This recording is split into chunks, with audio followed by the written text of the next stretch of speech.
Good morning and welcome to the USA Cares podcast. I'm your host, Matt Castor. I am joined, as always, in studio with Alexis Becker. Good morning, Alexis. Good morning, Matt. Shout out to your mom. Hi, Mom. Subscriber number one, Woo. we'll call her. Yeah, in Atlanta, Georgia. Good morning, Shar. Glad to have you all for another week. Fun podcast episode coming up today. Always fun episodes, really. You do a good job of getting guests, Thanks. Alexis. I try. Yeah. I have one Amazing job. Amazing job. So if you are new to the USA Cares podcast, this is a podcast all about veterans, all about the veteran community, all about serving those who have served us so well. And we really want to be just a voice of encouragement and just a support for all those people who may be in the military or coming out of the military, many of which are doing great, but many of which also need a hand up. So we want to be there as an organization, as a nonprofit, to help them in any way we can. So this is a good voice for that. It is. And you know what today is? Wednesday. It is Wednesday because we always do this on Wednesday. I know. So that was a snarky answer. But it's also Navy Day. It is. It's Navy Day. Navy Day. Yeah. Do you have a post going out on that today? Of course I do. Of course you do. So shout out to the Navy today. Shout out to my dad, who's a Navy veteran. So Nice. thank you for that. What do you do on Navy Day? Well, I think you look at pictures of boats. Mhm. I don't know. You could learn about the history of the Navy, I suppose. That's what I'll I do don't know today, that then. there's anything. I just wonder, Yeah. Maybe you go have a drink. Salute the Navy. I don't know. Anything you want on Navy Day. I could do that. It's Navy Day. So, so we have we've got a couple guests in studio with us today, which is kind of nice because a lot of times people are just, hey, Robert, I can't hear myself. Sorry.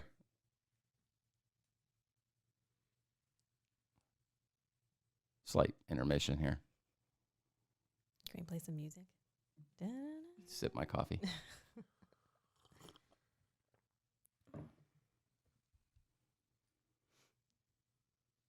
Check. That's better. Yeah, thank you. So we've got some people in studio today, which is I'm sorry. Now it's way too loud. I apologize. I'm a pain. For the blooper reel. That's right. Take two. Okay. So we've got some people in studio today, which is kind of nice because a lot of times they're over like Zoom or whatever else. And so it's nice to have human beings in the room. And we have a new staff member joining us today who I'm not sure is super excited to be on the podcast, but maybe. Are you excited? Of course. First I podcast am. experience? It is. I love it. See, you're a natural already. Well, I can speak into the microphone, so I'd say Very well. That's a Half win. the battle. Very right good.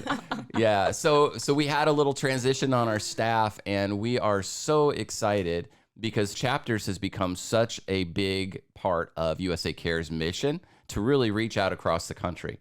So much so that we have asked Miss Jenny Davis to join our team and to really run that program. So welcome to USA Cares. Thank you so much. I am so excited to be here and get started. That's awesome. So tell us a little bit about what you're going to be doing and some of the people you're going to be working with.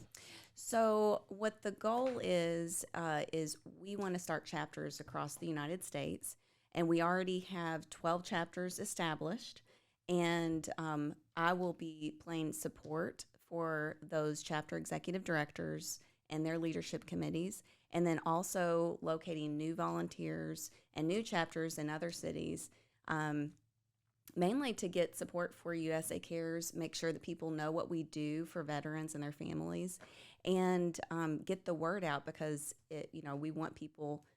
We need transitioning veterans to know that they can contact us if they're in need. Absolutely. And we talk about the Chapters program on this podcast all the time, don't we, Alexis? We do. And we celebrate when we get a new chapter, and we tell people, if you want to be involved, you don't have to be, we're headquartered in Louisville, Kentucky, but you don't have to be in Louisville, Kentucky. We've got opportunities for you to be involved all over the country. Right? Absolutely. Yeah. And if you're somewhere where we don't have a chapter, reach out to Jenny. Let's get one started. Let's get one going.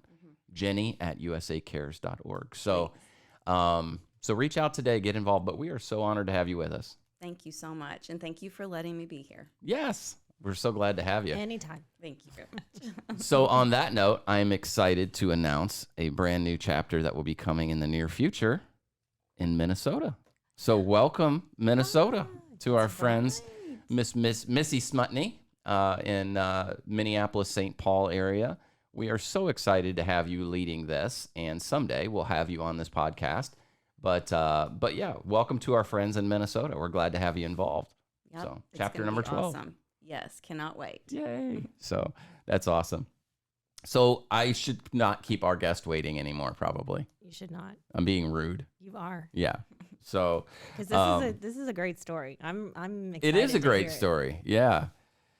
So let me preface this by saying this guest's wife is somebody very special to us, and that's how we've gotten to know Mr. Stephen Davis. And so his wife Robin is leading our gala effort every year, or the last 2 years, and she has been instrumental in that part of it. And through our friendship with Robin, we've gotten to know Stephen and started learning more about him and this amazing work that he's doing Yes. to help people around the world. So Stephen Davis is retired lieutenant colonel, correct? Yes. In the United States Army. Kentucky Reserve. National Guard. Kentucky National Guard. Alexis? It says it right here. Oh my goodness! I apologize that Alexis didn't. We get are me actually ready for part this. of the Army, and we do acknowledge that. But So technically, I'm correct. you are correct. You are Okay, correct. all right. The Army So pays the Alexis bills. is wrong. That's fine. Yeah. No, Alexis is also correct. Oh, okay. All right. Well, Stephen, welcome to the podcast. We're so happy Thank to you. have you Thank here. I'm glad to, especially to have an audience that I haven't spoken to before because they don't know all my jokes. So they're gonna find them funny. Yeah. So we got to know you a little bit. Actually, I met you in LaGrange, Kentucky. What was it? The ceremony we're having out there. The Memorial Day ceremony. I'm a member of the American Legion out there, and we put on the Memorial Day and the Veterans Day celebrations there in Oldham County. Absolutely. And a dear friend of ours, Mr. Bill Roby, was speaking and sharing his story with the city of LaGrange. So it was a very special day, and I got to meet you. And then I quickly learned about what you're doing to help people in Afghanistan. And I thought, this story, people need to hear this story. They need to know what's going on. And we need them to know what's going on because there's something for everyone to do Yeah. in this effort. So we all know the stress and the struggle and the frustration with pulling troops out of Afghanistan and everything that went along with that. And I won't get real political with it, but there was a lot of things that happened, and tragically we lost 13 service members in the process. But I think that is the story that people heard. But there's so much going on behind the scenes that none of us are aware of, that doesn't make the evening news, that people don't know about. And the work you're doing kind of tells a little bit more of that story. Will you tell us a little bit about what you're up to and what you're doing? I'd be glad to. I was in Afghanistan in 2011, 2012, and our role was an agribusiness development team. So Afghans were very good at agriculture. It sounds like it's not answering your question, but I imagine you'll get there. I Yeah, promise you're you I'll get there. So in that effort, we met with all sorts of folks. We worked with schools, colleges, the local governments, and individuals. And in order to do that, since I don't speak Dari or Pashto, Right. we needed interpreters. And so there weren't enough American citizens who speak those languages to fill the need. And so we would hire local nationals. Well, those local nationals are now at severe risk, and their families are at severe risk. So 3 of the folks that I worked with over there approached me in late August and said, is there anything you can do to help us get our families out? Now, I want to go into some of what their families in Afghanistan are experiencing, but we'll hold on that for a moment. That's not very pleasant to talk about or think about, but it's important to do so. And so they asked me. I had a friend who was very well placed in Washington before she retired, and so she's my go-to. Mm-hmm. And I won't use any names here today. Probably best. Yeah. Folks can come forward with their name, and some of the stuff we'll talk about. There's a website you can go to and look at the people who are at the head of this organization. And I said, hey, can you put me in touch with somebody that can help? And she said, yeah, I think I know somebody. And so she did. And that person put me in, is, if you will, my conduit into the organization. And so the relationship is I know these guys that need help. And then I've been put in touch with somebody who knows the guys who can help. Okay, so I'm not personally part of the Human First Coalition organization, but I'm a feeder for them in a conduit. And it comes down to these people in Afghanistan whose family members helped me personally and veterans like me survive our tours of duty in Afghanistan are now at risk for many, many negative things. Which is interesting to me. I mean, the whole concept, the military people that I know, they want to complete the job that they've been given, and they want to make sure that everybody gets home. That's right. That's exactly This is right. nagging at a lot of people right now, because that whole concept of everybody coming home, everybody getting out, it's like unfinished business. Yeah. So that concept of leave no soldier behind. Right. Airman, sailor. We left a lot. Coasting. We left a lot. We left our partners behind, and they are dying. They are young women, their children are being forced into marriages as young as 11 years of age with men as old as 35, 45, whatever that suits them. Yeah. Young men are being conscripted to fight against their country. And when I say young men, again, 12, 13, 14 is that's old enough to carry a gun. Right. And this is not acceptable in any means for people who, and I don't say this lightly. Right. They were a barrier between me and harm while we were in Afghanistan. I got to come home because they did their job. Right. It's that simple. And this has been a weird series for me.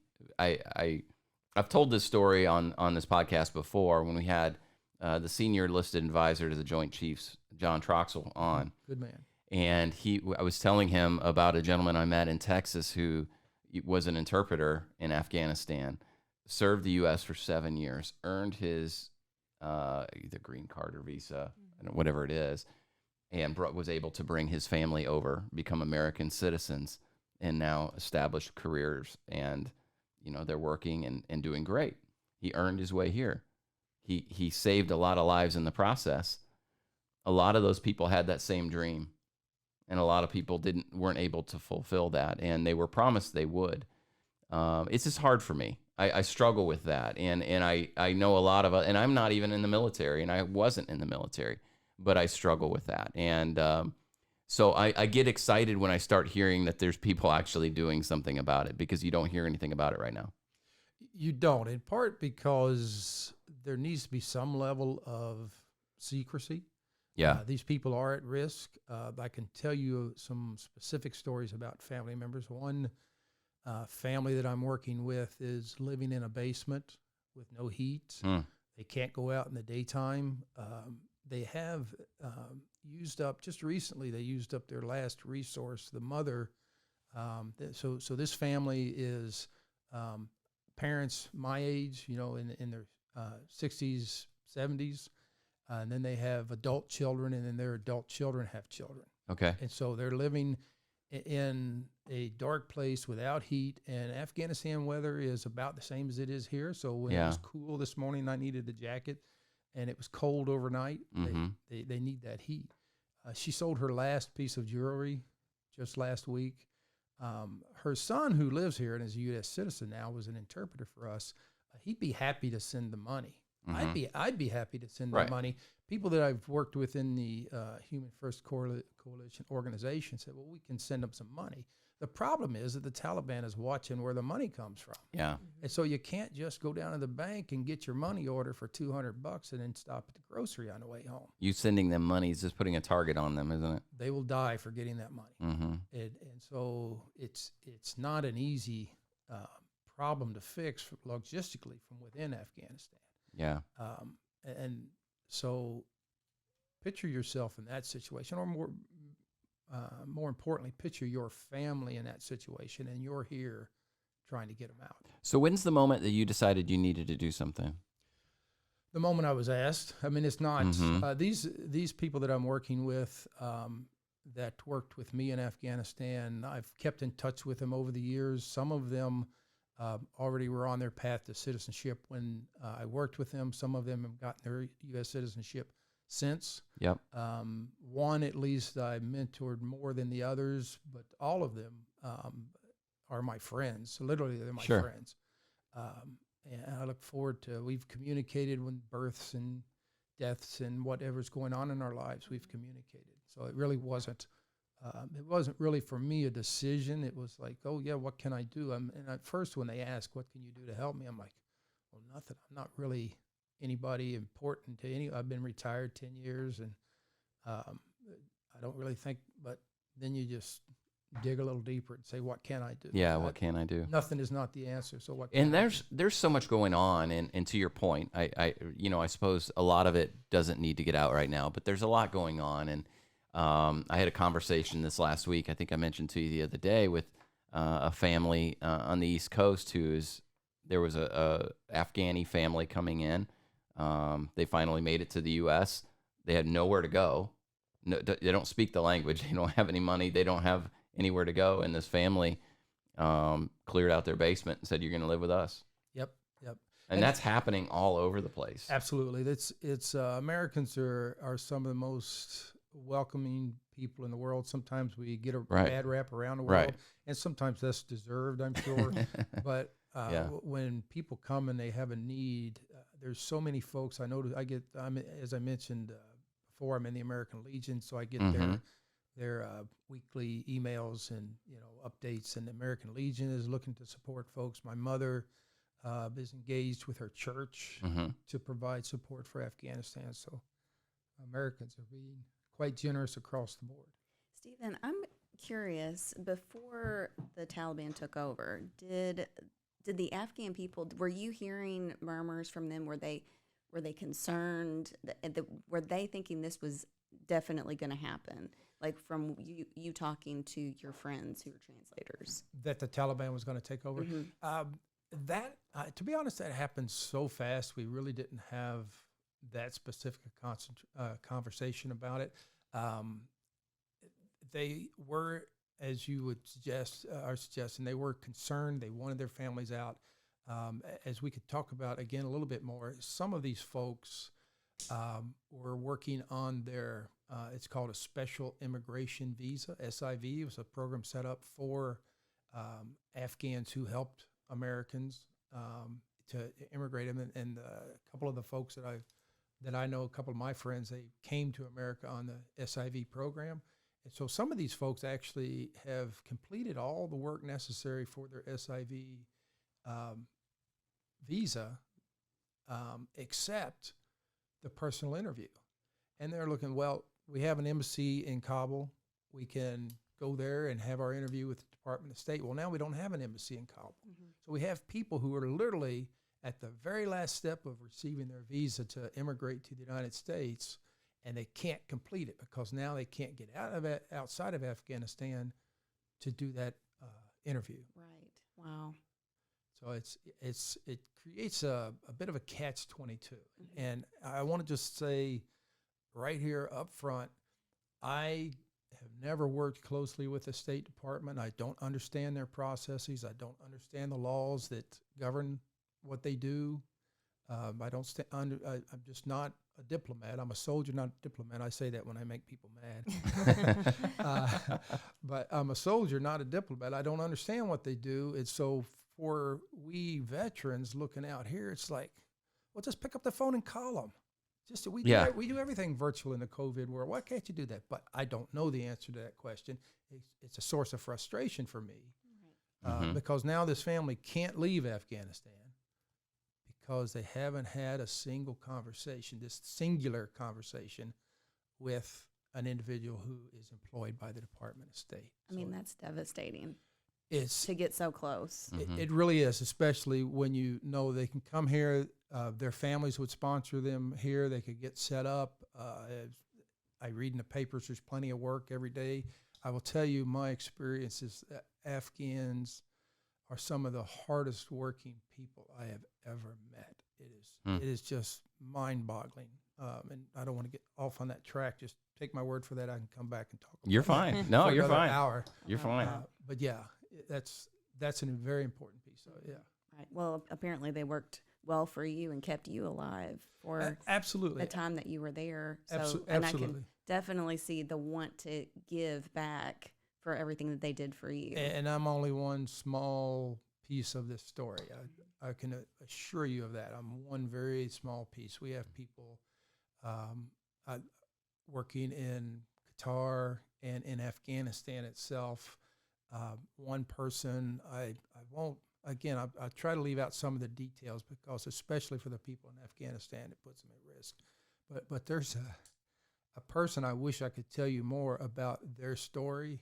They had an incredibly successful career here in the United States and walked away from it to go back to Afghanistan where they were from because they spoke the language and they had the management skills to make things happen there. Wow. So I by no means am making any sacrifice. A few hours here and there to send paperwork or make phone calls or send emails is really nothing compared to what many of these people are doing. How big is this effort around the U.S.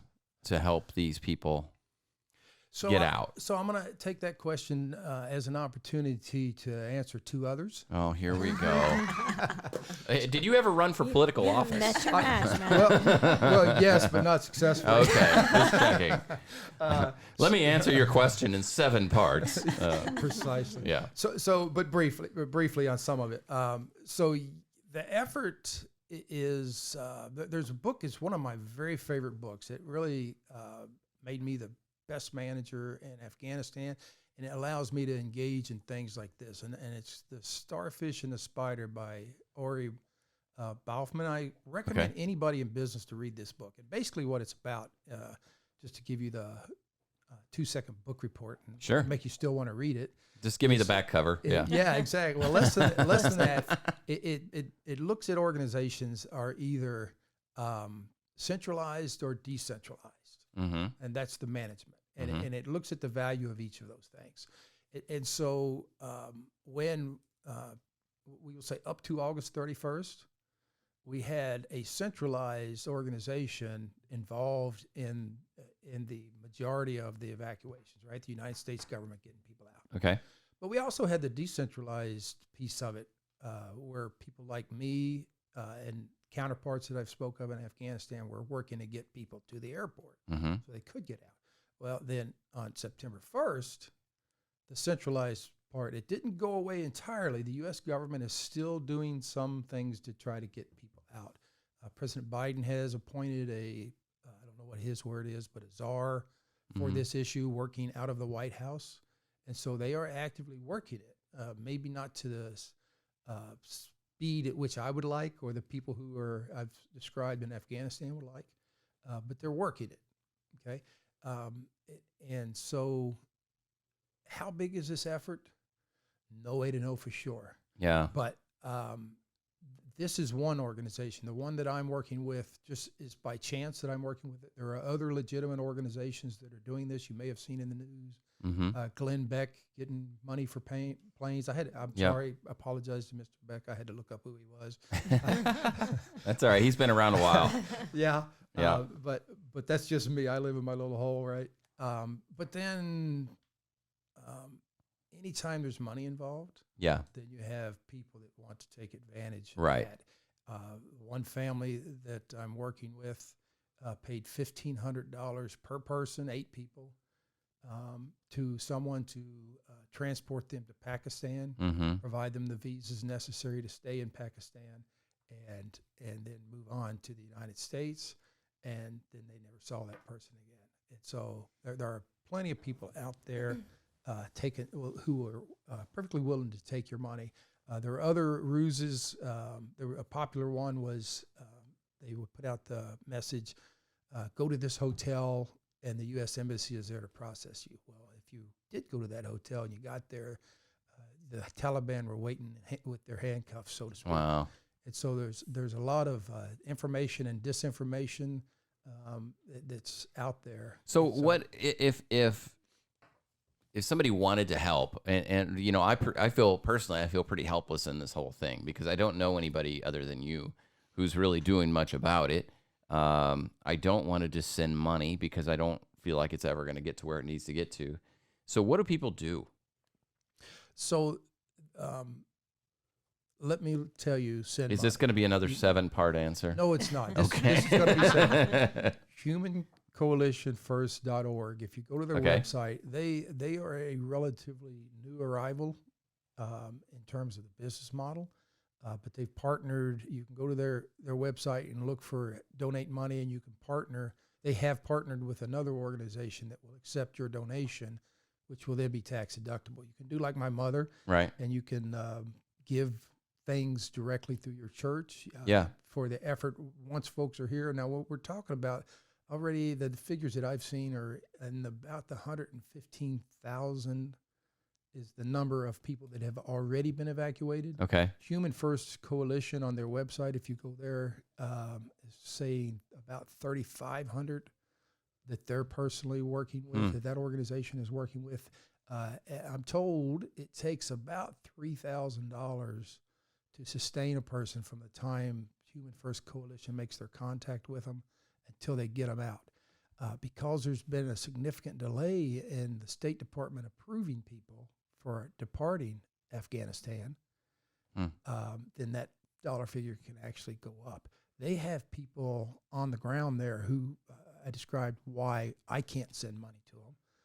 But they have people on the ground that can get them the resources they need, but they have to have that resource. And they do not want to be in the position of asking the evacuees for money, because then that puts them in the same boat as the people that are scamming them.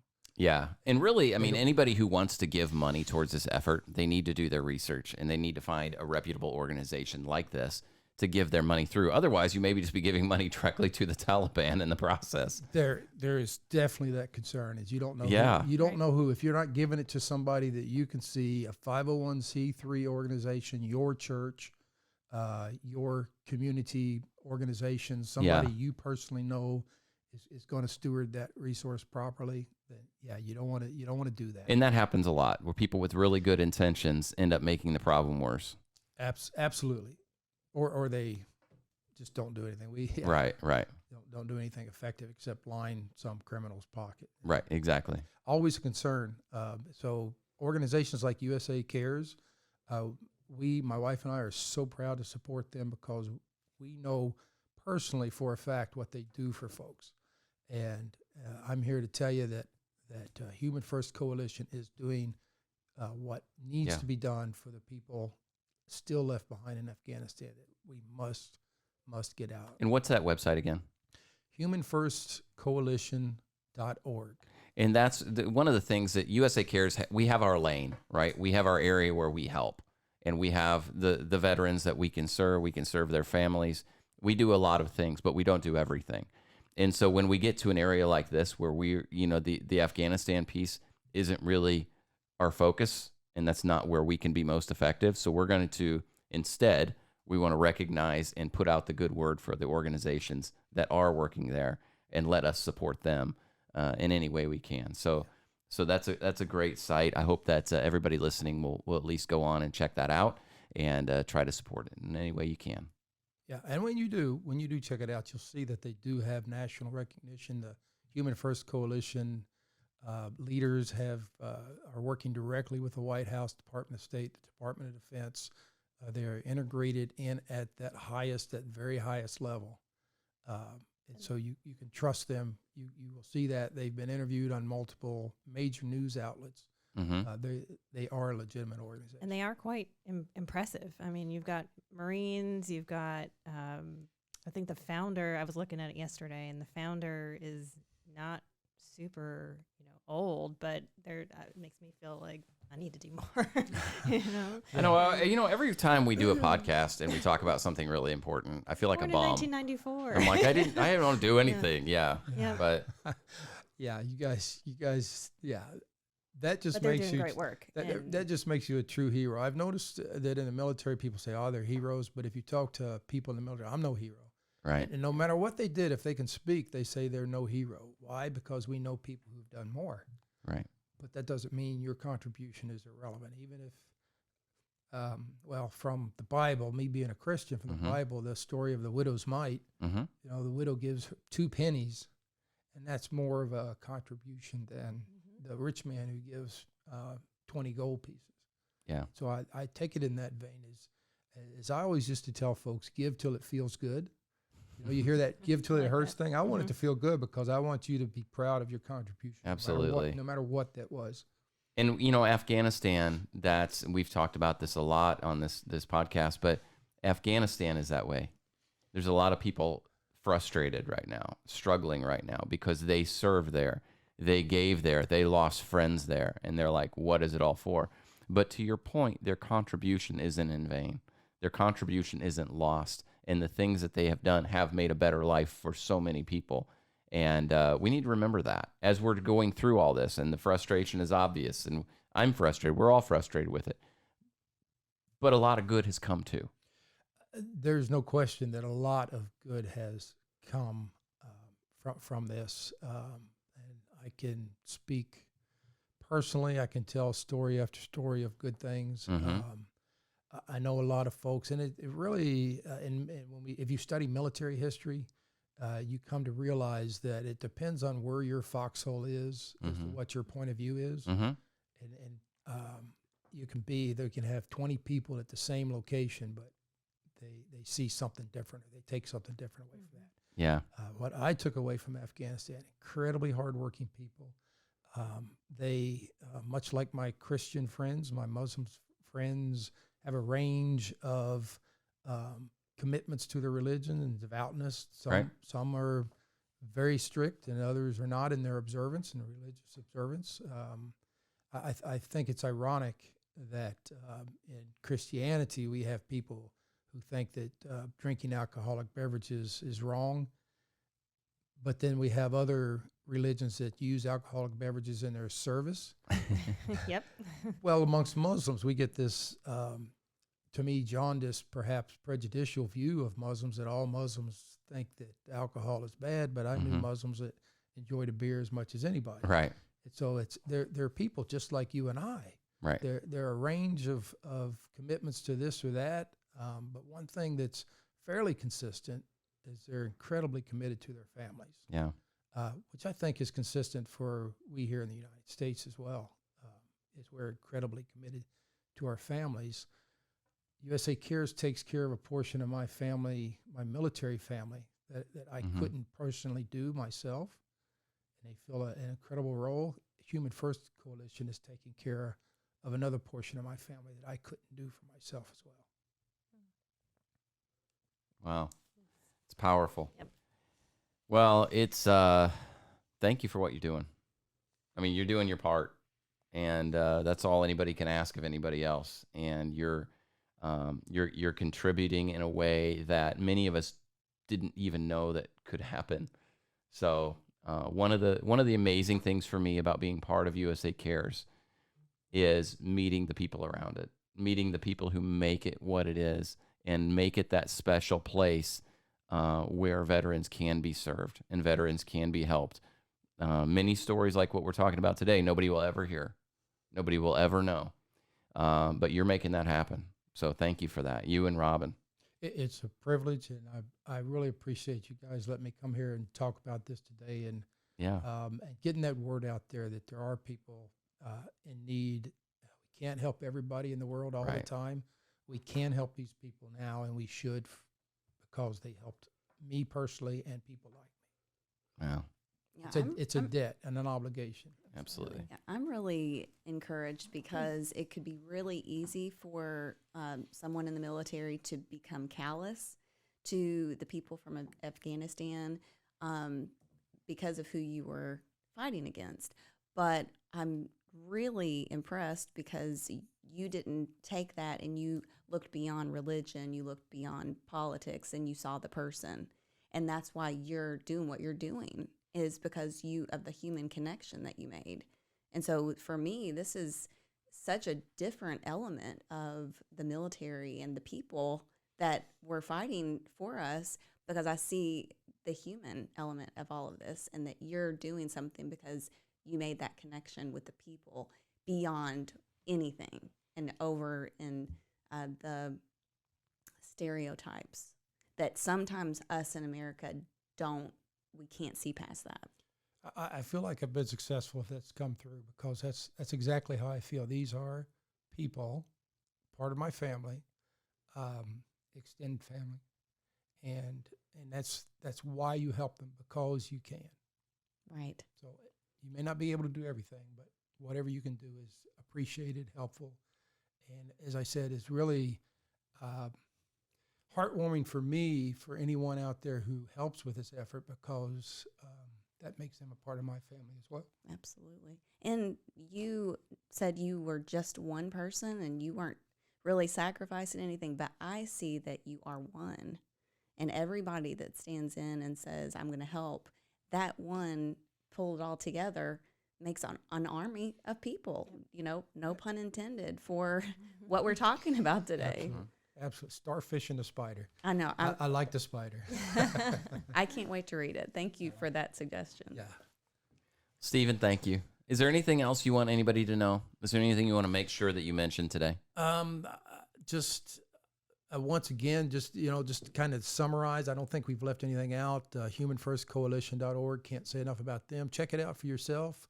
See what they got going on, and see if you can't be a part of that. It would be great.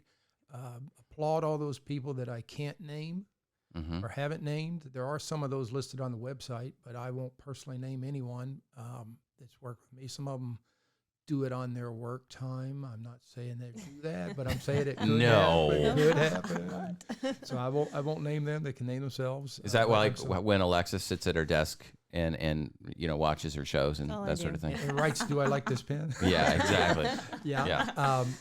And then just to reiterate that the obligation is because of what these folks have done for me and Americans like me. And the requirement is because it's not, and I'm not the first one or the only one to make this analogy, but what the Taliban is doing in Afghanistan is on the order of what the Nazis did in Germany to the Jews. And so if that is unacceptable to you, then I just implore you, do something, no matter how small you think it is or trivial you think it is.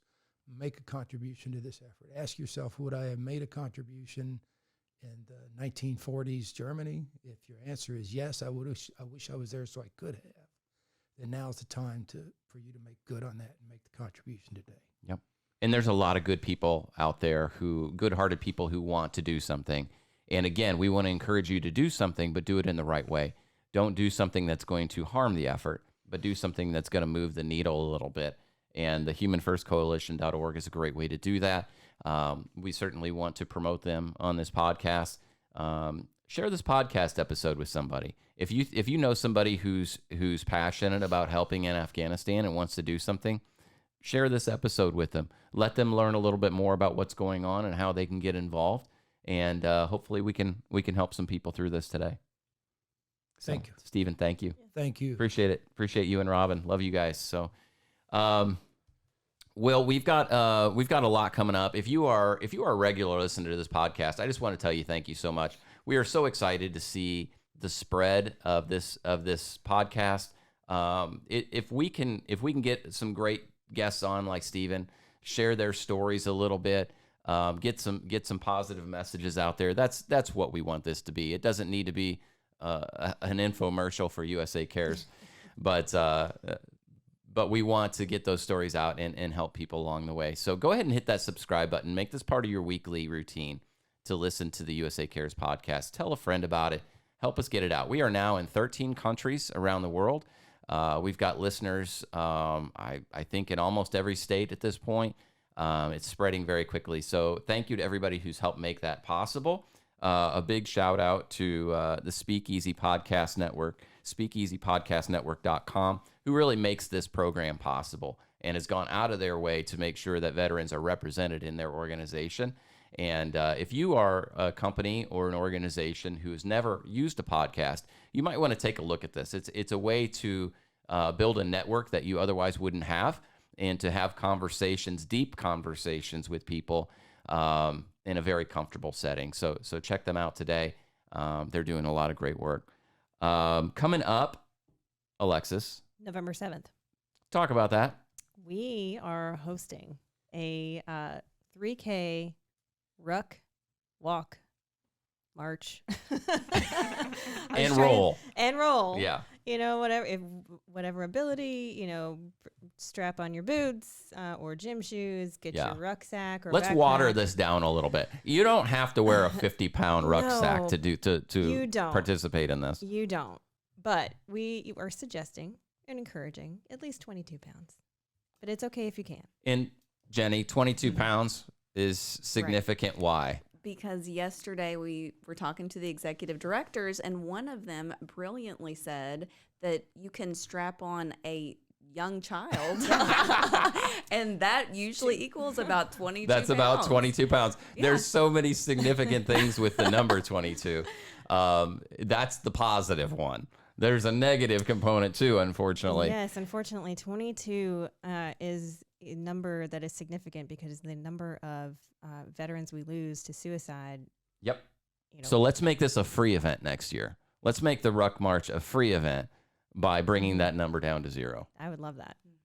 That's what it's all about. So we want this is an effort to show some love to our veterans, to raise some money, yes, but really to draw attention to the fact that we're losing 22 veterans every single day, veterans who need their sense of purpose. And we want to help deliver that, either through a job, keep them in their home, keep them in their vehicle, give them that sense of purpose, that sense of pride that they're missing from not being in the military. So we're going to do that Yeah. Downtown Louisville. right along the river. Yes, it's a beautiful march route Yeah. we've got going on. But you know what? If you're not in Louisville, you can still participate Mhm. wherever you are. Right. And Jenny, we took the walk along the river. Mhm. Was that last week? Last week, In the rain. and in the rain, and probably incriminated ourselves because our boss was out of town on vacation, and then all of a sudden we're not in the office and we're taking selfies out along the river. So that's probably not good. But we took this walk, and it's going to be pretty cool. That's so awesome. it's going to be a lot of fun. Yep. Now, what are the chapters doing with the Ruck March? So Alexis alluded to this. We are created a virtual option. So the chapters across America can participate for actually the entire month of November. And they're really excited about it, getting it started, and also even being able to participate on November 7th virtually. That's great. So you can learn more about that at usacares.org. Go to events, and you can find the March of Valor, and there is the virtual or live option, or just show up the day of, right? Hmm. I think we can take. I hope we can. registrations. I just said that. Well, but now I hope we that's can. the case. Now So- we can. Thanks, Matt. Yeah, no problem. I do what I can. I like to stir the pot. But come on out, check it out. Yep. My goodness, there's so much going on. But to keep an eye out on the website. Look for those events. The chapters are going to be doing a lot of events come the beginning of the year. Jenny's going to make sure of that, right? Right. Absolutely. Yeah. So a lot of these cities are going to have their own small events, and keep an eye out for that, and try to throw some of those on your calendar if you can. Go support your veterans by having a good time at one of these events around the country. Want to give a quick shout out to a couple people: Anderson Windows in Minnesota, Renewal by Anderson here in Louisville, Roller Die Informing, McClellan Integrated Services, and Rubicon Global. Just some of the companies going out of their way to make sure that veterans are well taken care of and well represented. through USA Cares. So we want to thank all of our sponsors who make all of this possible, so we can serve people and keep them in their home. So I think, we're going to have more of these people on. We're going to share more of these stories. Yeah. We're going to shed some more light on the reality of veterans in America and honor them. So another great episode. Next week, we've got our chairman, Mr. Andy Dietrich, a graduate of the, I'm going to mess this up. The Army Academy. Stephen, help me. War College. No. War College. No. He's going to be so mad at me now. He should be. We're going to cut You're this, going to be doing right? push-ups. Yeah. We're anyway. Yeah, West Andy. Point. West Thank you. Point. That's what I'm getting at. West Point. So a graduate of West Point, also a graduate of Notre Dame. We're very honored to have him as our new chairman of our board, and he's going to be on next week and probably ripping me apart now. But we're excited about that. Make sure you tune in next week. Again, hit that subscribe button. Make this part of your normal routine. Alexis, if they want to learn more about us on social media, they can go to... You can go to Facebook, Instagram, YouTube, LinkedIn, and TikTok. Why do we always forget one every time? Because it's not. So- It's TikTok. Yeah, exactly. Well, everybody, thank you for listening. Tune in next week, and we look forward to speaking with you again. Have a great week.